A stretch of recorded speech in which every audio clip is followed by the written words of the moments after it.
Et le problème du dépressif, c'est la faute. C'est le sentiment de culpabilité, c'est je suis la faute, moi. Tout est de ma faute. Qui est le contraire du pervers narcissique, qui est, en fait, c'est de la faute de tout le monde. Le dépressif, c'est de ma faute à moi.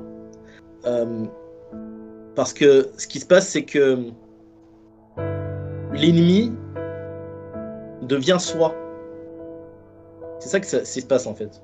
Ce qui fait que le sentiment de culpabilité, il vient du fait que l'enfant ne peut pas accepter que l'adulte soit dans l'erreur. Il ne peut pas accepter que l'adulte soit défaillant. Et d'ailleurs, je parle de l'enfant, pas simplement de l'enfant qu'on a été, mais de l'enfant qu'on est aussi aujourd'hui, et qui est resté présent. Donc l'enfant du passé dans le présent.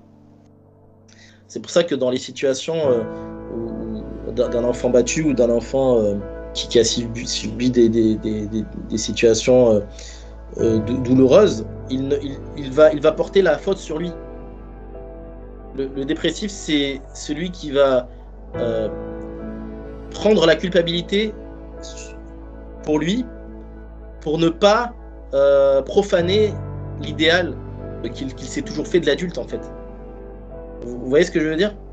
L'enfant grandit avec un idéal, ce qu'on appelle une image qui est pure du monde, de l'adulte, et à un moment donné, en fait, il y a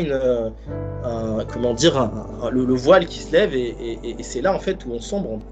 Et du coup, je préfère garder la faute plutôt que de dire c'est de la faute de l'autre. C'est aussi une crise de la croyance. À un moment donné, en fait, il y a une difficulté à accepter qu'on m'a menti.